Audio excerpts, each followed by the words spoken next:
I'm Dana Torgerson, Vice President of Product Marketing with Armor Code. But today I get to be the MC for Theater 13 here and meet so many wonderful folks. And as they can communicate this tribal knowledge to everybody else, that's why we're here. That's why I appreciate that. Right now we've got, can cyber mercenaries and human rights coexist? And Quintin, if you'd like to take it away for the team. And by the way, you can, I don't know if you can see it or not, there's some QR codes, and that'll get you out to Slido. And maybe you're used to this pattern now. If you can just go to the QR code, or if you're old-fashioned, because who here should actually click on anything like that? It's BSidesSF.org/QNA. Q, N as in Nancy, A as in Apple. And that'll get you to be able to bring up the portal, log in, and then ask any question throughout this whole session. And they'll be able to cut those questions up throughout in real time if you'd like, or save them for the end. But with that, let's give a warm welcome to the team here. And if you wouldn't mind, Cooper, take it away. Thank you. Thank you.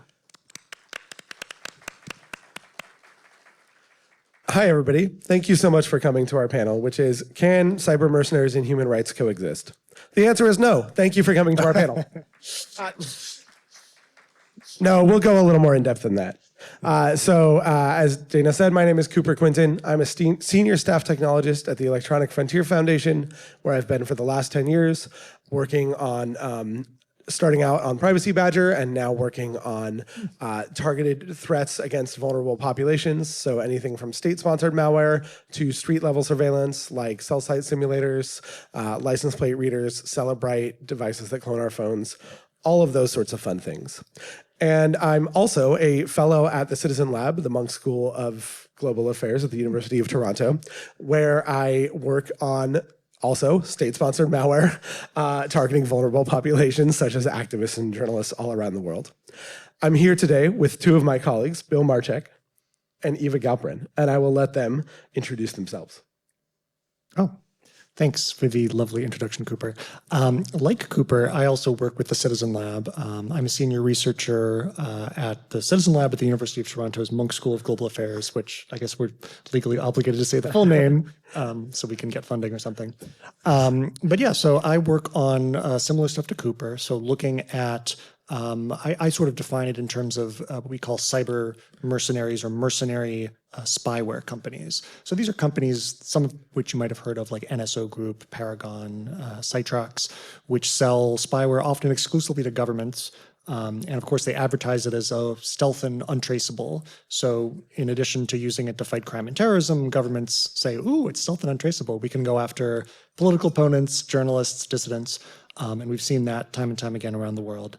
So I work a little bit on, from a technical perspective, trying to understand and document the cases, trying to do things like, mobile device log analysis to identify whether devices are compromised, internet scanning and internet measurement to measure and identify and map out infrastructures associated with spyware, like servers that are used for the infections and to receive data. And also getting more of an interest in the sort of quote unquote mobile forensics devices like Celebrite and Graykey and things like that. Hi, I'm Eva Galperin. I'm the Director of Cybersecurity at the Electronic Frontier Foundation, and I am legally required to tell you that I do not work at the Citizen Lab. I have worked for the last 1,000 years with Cooper, and I've been working at the Electronic Frontier Foundation since 2007. Please excuse me while I crumble into dust. And I have been spending most of that time working on privacy and security for vulnerable populations. So that includes activists, journalists, dissidents, survivors of domestic abuse.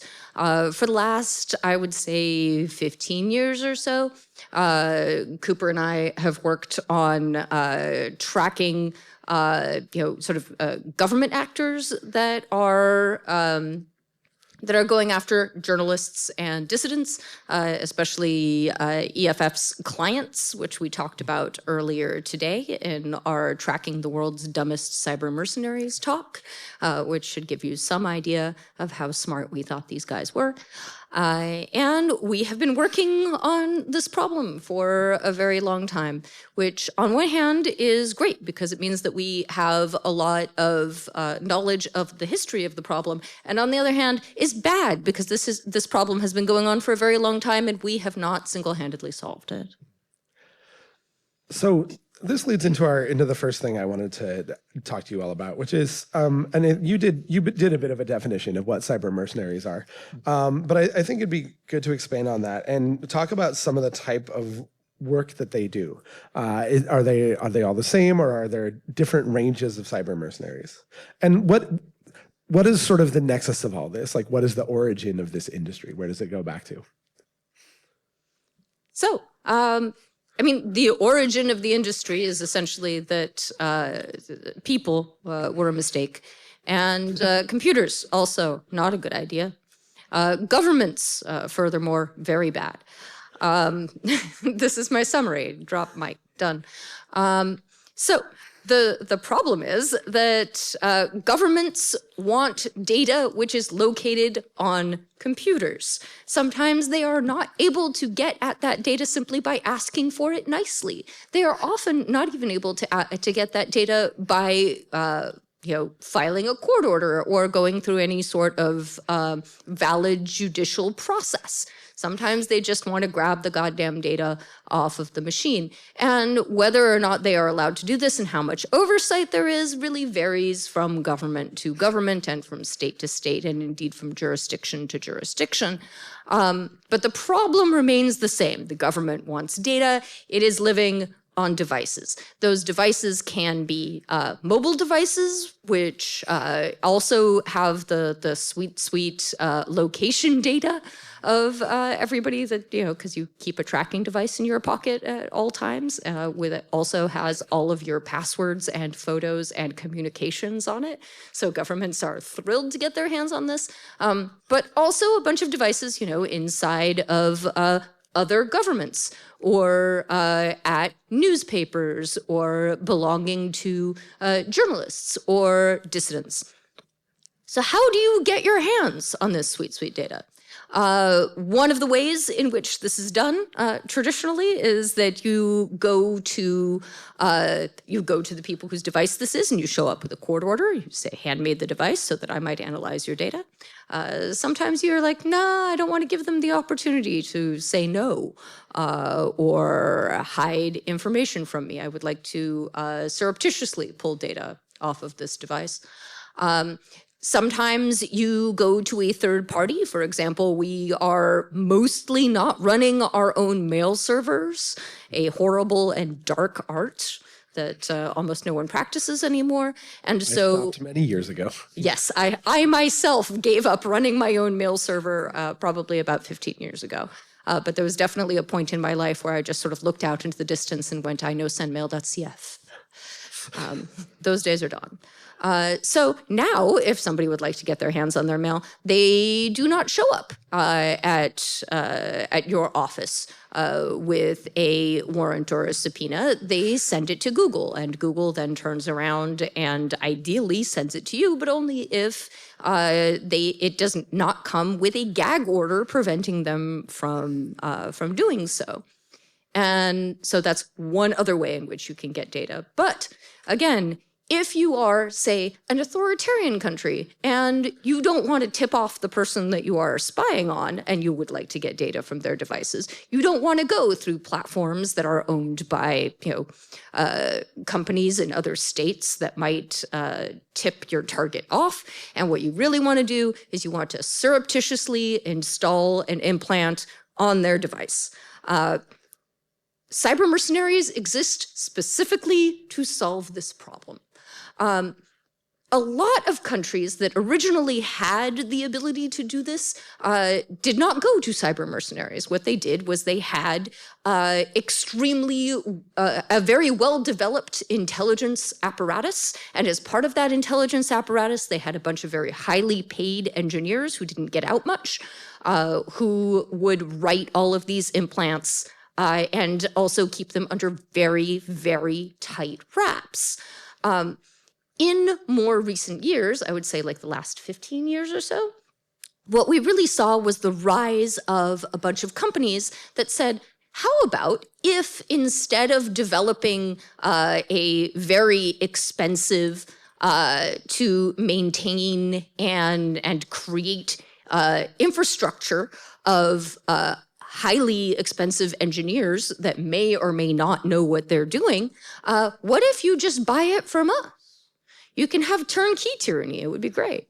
And in fact, we won't even charge you that much money for it. We will charge you maybe like $1 million, maybe $2 million, like, authoritarian pocket change. And that is much cheaper than trying to sort of roll all of this on your own if you are an authoritarian government.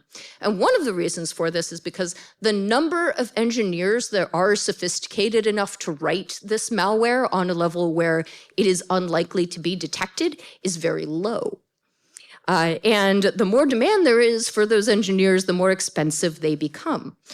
For example, there was a cyber mercenary company in UAE called Dark Matter that spent its time, again, trying to roll its own, this was the UAE's attempt to throw money at the problem. They said, fine, we'll build our own NSA. And what they did was they ran around offering malware researchers something like $400,000, $450,000 a year to go move to, I think it's Abu Dhabi. And a lot of them simply said no. They said, we're not going to do this. Some of them said yes. Some of them were former employees of the NSA. Some of them then kind of freaked out when Dark Matter then turned around and used those skills to go spy on American citizens, because it turns out that if there is one sort of hard line that the NSA, that former NSA employees sometimes have, it is, hey, we don't spy on American citizens. And so in order to get around this problem, a bunch of companies have sprung up saying, listen, we are going to employ a relatively small number of these guys, and we're just going to sell to a bunch of different states, thus preventing them from having to essentially build their own NSA from scratch. And that is what a cyber mercenary is at the government level. Below that, you also have a bunch of cut rate, cheap cyber mercenaries. And those are cyber mercenaries who will not only sell to the government, but will also sell to companies and to individuals. And whether or not what they're doing is legal is,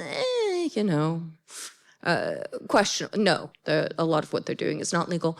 And frequently they will deny everything if you catch them. But these are also cyber mercenaries. They're just working on a different scale, and they have a very different sort of clientele. So that's what we've got. Anything to add there? I don't have anything to add on Eva's very precise definition of a cyber mercenary. I went on a bit. No, I mean, I could talk about some of the companies in the space if you think that's appropriate for now, or we could reserve it to a later question. That'd be great. So what is some of the criminology of this space? Who are the main players right now, and who are some of the big actors that we're following? Well, it's interesting to track the evolution of the industry over time. As Eva said, about 15 years ago, things looked like they started getting started. We saw companies, one of the first big companies in this space that made spyware and sold it to governments was FinFisher, based in EFF has Citizen Lab both have a history on doing reports, and in the case of EFF, legal cases regarding the company FinFisher.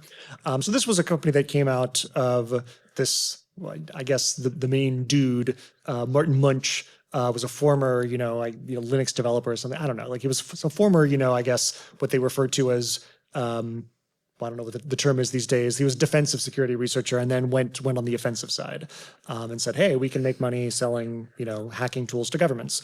So their product was spyware called FinSpy. They had versions for PC, Mac, and mobile devices. And they sort of sold this to governments all around the world. There were big scandals in Bahrain, Ethiopia, probably other countries too that I'm forgetting. They sold to a bunch of really dodgy governments. Yeah.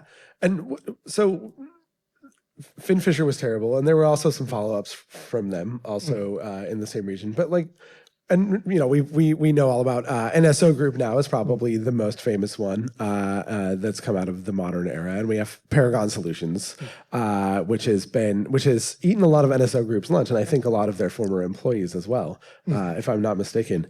But what are the sort of broad trends that we're seeing in cyber mercenaries and how they act and what their customer bases are over the last 10 or 15 years? Are they becoming more sophisticated? Are they becoming more widely utilized? Or is the opposite happening? Well, it's an interesting question. I mean, from the perspective of the research that I do, looking at these sort of cyber mercenaries that sell exclusively to governments, they are necessarily becoming more sophisticated because it's a sort of arms race between defenders and attackers, right? So you have more and more defenses or mitigations that developers of apps or phones or computers or whatever are adding in. Like you probably hear like, oh, there's a new security feature, or some new bug was patched, and often it's not only just a specific patch issued for a bug, but generally defenders try and figure out, okay, what is this a new class of bug? Can we come up with a mitigation that will, like a sandbox or something, an app sandbox or a sandboxing of a particular component that will render future such attacks, even if they're not this exact attack, much harder to conduct. So they're necessarily becoming more sophisticated to get around all those mitigations. There's also been, a lot of work that EFF has done, that Citizen Lab and others in the space like Amnesty International have done, tracking these groups. And of course, how do you track someone who claims to be invisible? Well, obviously they're not perfectly invisible, and they leave traces behind, right? You all could potentially imagine like how you might design a perfect crime, but there's really no such thing as a perfect crime, right? There's traces left behind. Someone forgets to firewall a server properly, and it broadcasts some interesting information, or maybe someone starts up these companies all have to give demonstrations, right? So you start up like nsodemo.com or something to give your demos of your spyware if you're NSO Group. So there's ways that you can track this stuff, but because of all this work, now threat actors, these cyber mercenary groups, have a lot of things that they know not to do. Okay, we don't do this because this is how we got caught in this report, and we don't do this because that's how we got caught in that report. And it's becoming, they're becoming potentially more sophisticated in operational security, because getting caught ultimately, while it might not be the sort of end of their business, there are negative consequences down the line if you keep getting caught over and over and over. As we see with companies like NSO Group, things the tide does change a little bit. They get restrictions from their regulator, the Israeli Ministry of Defense, and they can't sell to as many places. And, Yeah. Oh, one other very interesting trend that we saw was that a lot of the early companies that we were tracking were located in Europe. They were located in the UK, in Germany, and in Italy.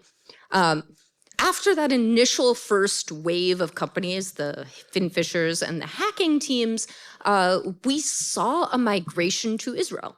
We saw a lot of Israeli companies, including most famously NSO Group. And one of the reasons why we saw so much of this kind of technology coming out of Israel is because Israel has mandatory military service and a fairly advanced offensive hacking program. So if you are going into the IDF and you would like to sit in an air-conditioned room, then suddenly learning how to write offensive malware seems like a fine plan. And then once you have written all of this offensive malware, you then turn around and you go to Israel's equivalent of the RSA. You show up at Security Week and you say, I have taken the extremely advanced knowledge of offensive hacking that I have learned in Unit 8200 of the IDF, and I have used it to build this new security product. And then VCs from Silicon Valley and Europe show up and throw money at you, and you start your company.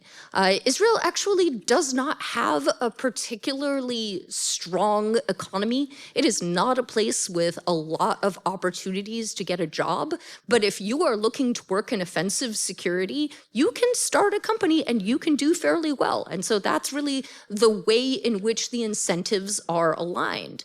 But what we have seen is that over the last few years, as companies like NSO Group have repeatedly gotten caught selling offensive malware to authoritarian countries or to sort of questionable gray area countries that then use their surveillance malware to spy on dissidents, journalists, activists, basically just like enemies of the government. Basically the investors have pulled out. The investors are like, hey, we were not on board for human rights violations. You told us that you were just going to use this in order to find terrorists. But again, if these people had bothered to take international relations or political science instead of just learning how to write surveillance malware, maybe they might have noticed that countries tend to frame their enemies as terrorists, and so counterterrorism will, in authoritarian countries, usually be described as this is a way of going after your political enemies. For example, when we talk about surveillance malware and we talk about sort of threat reports, the mother of all APT reports is the Mandiant report on APT1 from a number of years ago, very, very long time ago. What Mandiant was reporting on was they were reporting on a threat actor in China that was an advanced persistent threat that was repeatedly going after the New York Times. And the reason they were going after the New York Times is they were trying to unmask the source of a number of stories about sort of internal Chinese political corruption. And the reason why they were trying to identify the source of these stories was probably not to reward them and tell them what a good job that they were doing. This is definitely an act of going after their political enemies with the purpose of punishing them. So this is the kind of thing that this gets used for. And the most recent kind of move that we have seen among these companies, the hot new trend in all the clubs right now, is actually to leave Israel, because even the Israeli government has gone, dude, you have to chill out a little bit. We need to at least pretend to put some kind of restrictions on you and make a gesture towards human rights. And so a lot of these companies have moved back to Europe. They have moved to Cyprus, or they have moved to Spain. I think those are primarily the two places where we have seen companies form. And the idea is that often this is still Israeli talent, but it's Israeli talent that is moving somewhere else where they think that they will be bothered less. And so this brings up an interesting point. Let's assume for the moment that governments are not going to want to give up the ability to spy on people. Seems like a pretty safe assumption. And so therefore, if governments are always going to try to hack people, would we be in a better off position in terms of international law and human rights? Or are we in a better off position when those governments are doing that in-house? In other words, are or publicly funded hacking organizations better for human rights than these sort of private cyber mercenaries, or do we just get to the same place in the end? Well, I think we probably get to a very similar place, right? Because I guess if you think that publicly funded hacking organizations are strictly better than cyber mercenaries, then you're sort of saying that, well, there is some sort of correlation between the technical sophistication of a particular location and its sophistication in respecting human rights, let's say. And that might not necessarily always be the case. However, I will say, though, that without cyber mercenaries, you don't really have the same sort of scaling, because not every government can do this. But every government can write a check. Well, probably most governments can write a check, but not every government can develop this themselves. So if you take away the industry component, then you dramatically reduce the sort of club of countries that are doing this. I mean, I think it's interesting too, because with the cyber mercenary industry, it's an industry, right? And so, like you were saying, they have to go to trade shows, right? Their employees are on LinkedIn, and there's all sorts of really cool open source intelligence we can get just from that, just from the fact that these guys job hop, and these guys have to have salesmen and be public in a way that, for example, the NSA does not, right? But so maybe from that perspective, for people who like us who are doing threat hunting, it's actually better that they are working in industry and have more of an incentive to do it for profit than to do it correctly and be untraceable. That's an interesting point. Yeah, I mean, while the part that I want to respond to is, I think, while we see these companies definitely advertising like, oh, our spyware is stealth and untraceable, there's no possibility for, a researcher to trace back, a victim to the specific organization that is spying on them, right? And of course, that's not true. There's no way for anyone to measure whether that's true or not. The companies can just claim it. And, if you're a government that's buying the spyware, you're like, oh, no, very impressive. Like, how do you evaluate that as part of the procurement process? You can't. So if you can't really evaluate it, if you can't put metrics on it, then there's no way to sort of differentiate it if you're the customer. Like, you can't say, well, oh, this spyware is 10% more untraceable than the other one, right? Having a private spyware industry also creates plausible deniability for the states. If you have a threat actor that is well understood, like APT1 or Lazarus or Fancy Bear, then when you are looking at Fancy Bear's indicators of compromise, that's probably Fancy Bear. You have probably you've got a bad case of Russians. The Koreans, the North Koreans were here. And if you find Paragon Solutions malware on your phone, you still don't know what state all of this data is being exfiltrated to. And to some extent, this is an advantage for states because they have bought plausible deniability. And you can see this in the recent case in which a bunch of Italian targets were compromised, including an Italian activist who was working on rescuing migrants from the Mediterranean. I suppose I should probably not talk about this case because Bill knows more about it than I do. So here, don't let me talk about your work. Bill, do you want to talk about this? Well, sure. And this also gets to, I think, a broader point, to your point earlier, Cooper, about whether customers are evolving.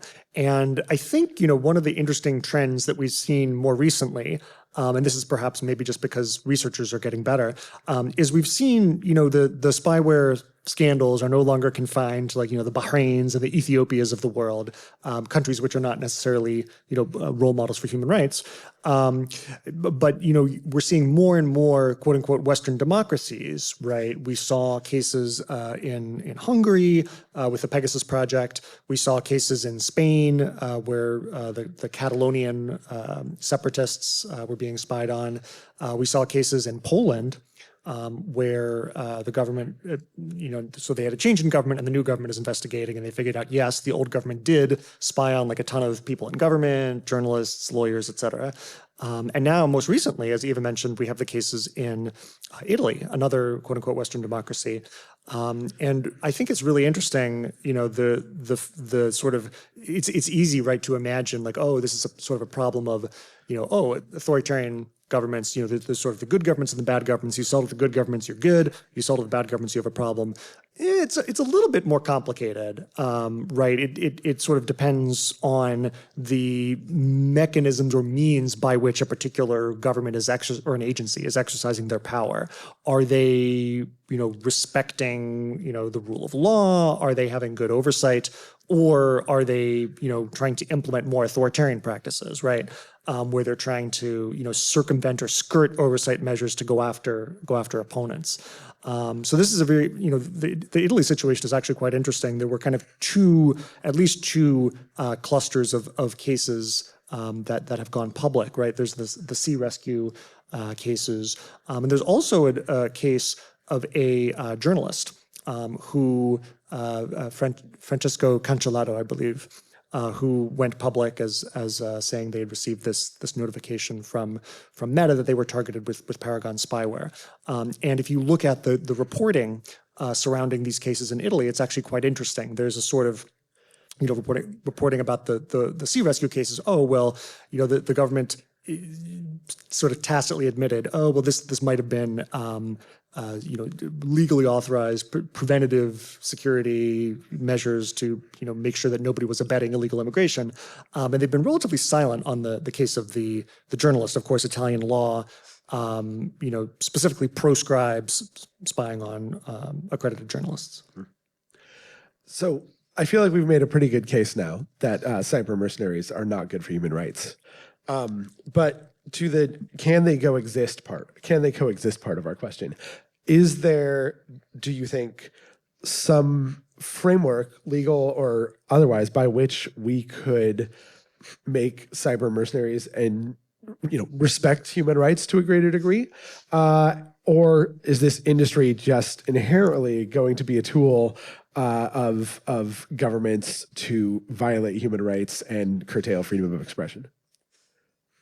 Yes. Also, no. This is going to be the worst answer. So, on one hand, I am extremely cynical. I fully believe that if a government is out to spy on its enemies, if it's out to circumvent human rights, they will find a way of doing it. They will find a cyber mercenary company that is willing to sell to them, at least for as long as it takes for them to get caught. And then possibly after that, and then maybe there will be another cyber mercenary company, possibly run by the same people, that will simply sell to them again. So bad actors are bad, and the people who run these companies have a lot of incentives to sort of frame their work again as anti-terrorism, as catching bad guys, while making it clear that they are not the people who decide what a bad guy is. And one of the big problems with this framing is that if you sell to one government, even if the government that you are selling to has a good human rights record, even if good states exist, which is honestly kind of questionable these days, those states don't stay the same. States are not, sort of inanimate objects in which, their human rights record is written in stone. Governments change, as we saw in Poland and in the United States, and indeed in Italy. The human rights records change over time. Attitudes towards, how acceptable it is to use spyware in order to spy on your political opponents change over time. They can even change depending on what part of the government has their hands on the spyware, as we have seen in places like Mexico. So on one hand, it is better to have rules about the cyber mercenaries and who they can sell to and the circumstances under which it is acceptable for them to sell. I think that these rules are very important, but they are not the be-all and end-all of solutions. We should not be surprised when then the companies go on and break these rules, or when governments go on and break these rules, or when companies break these rules repeatedly in spite of bragging about how they have better human rights records than everybody else because they have such good oversight. I'm looking at you, Paragon Solutions. And for that matter, Hacking Team, and for that matter, NSO Group. So this is the sort of thing that happens frequently, but that doesn't mean that trying to put limits and regulations on these companies is a waste of time because these regulations create friction and they create a circumstance in which the investors get spooked. And in the end, it turns out that the only thing that stops cybersecurity mercenaries is going after their wallets. If you starve them of VC money, if you make it sketchy to become one of their customers, if you make it sketchy to become one of their investors, if you make it, for example, a violation of the state of Oregon's charter for the investment of pension companies to invest in a company with the human rights record of, say, NSO Group, a thing which happened a couple of years ago, then you affect the bottom line of that company. And I think that is a good thing. And so to the point of governments changing, I want to ask one final question, and then we'll move to the audience questions in our final 10 minutes here. Why do you think historically we've seen so little targeting of individuals residing in the United States? And also, how do you think that this whole landscape will change under the Trump administration, given that they've demonstrated a willingness to work with companies that have shady human rights records? They've demonstrated that they are perfectly willing to hollow out the cybersecurity talent within the United States government. What do you see as the future of this? Do you think that the U.S. starts working with these organizations more? Do you think more people in the U.S. are targeted? Or what happens? It's an interesting question. I mean, I can kind of see, I think I have one opinion of where things are going, but I can kind of see two different arguments, right? So the one argument says, well, maybe we won't see a big influx of, let's say, foreign cyber mercenaries, but maybe there'll be sort of a domestic industry, right? The whole United States response to spyware under the Biden administration and these cyber mercenary companies was essentially, well, look, we can differentiate good companies from bad companies. If you're a bad company, we prohibit you from doing business with the United States or U.S. agencies. If you're a good company, maybe we do business with you. And the sort of adding certain companies and individuals to various sanctions lists who were quote unquote bad companies.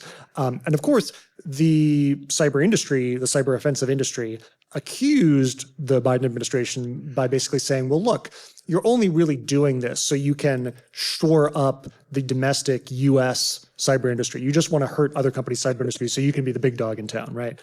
So you could sort of see the quote unquote, buy American approach, right? Where we say, okay, yeah, we're going to keep those regulations on those, or call them tariffs on, the foreign spyware companies and buy American, right?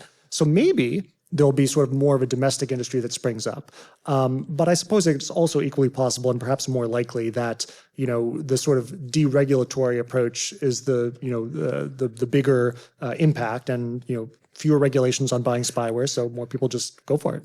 More agencies proliferate. And it's a safer investment environment, to Eva's point. Yeah. I am actually on team free-for-all. I think that is more likely where we are headed. And one of the reasons for that is that the Trump administration has shown a real determination to hollow out all that hard-won cybersecurity talent that the U.S. government hired. It used to be that if you wanted somebody who was reporting on, sort of U.S. offensive capabilities, your best bet was to read a Kaspersky report because there was nobody in the U.S. who was going to be writing these things, but also because it was very hard to find. Equation group reports are incredibly complicated and baroque. You read that stuff and you're like, man, someone spent a lot of time building these implants. A lot of those people don't have jobs now.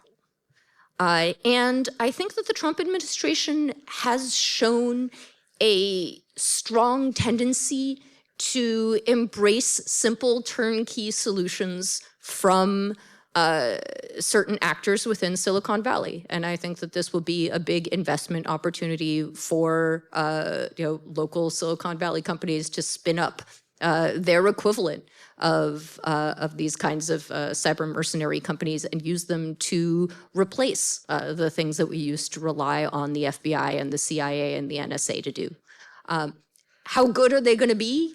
Who knows? Are they going to be used for human rights violations? I'm going to go with, yeah, pretty likely. Will they get caught? I don't know. But I know that I will be looking for this stuff, and I expect that Citizen Lab and EFF and Amnesty Tech will definitely be writing reports over the next few years. Well, thank you both so much. We have about 5 minutes left, and I want to turn now to some of the audience questions that we have. So the first question comes from DuckDuck, and DuckDuck asks, as governments move toward implementing the Pall Mall process declaration, how will we see security researchers and benign/desirable business models impacted? How should this best be avoided or mitigated? And what alternatives might you prefer?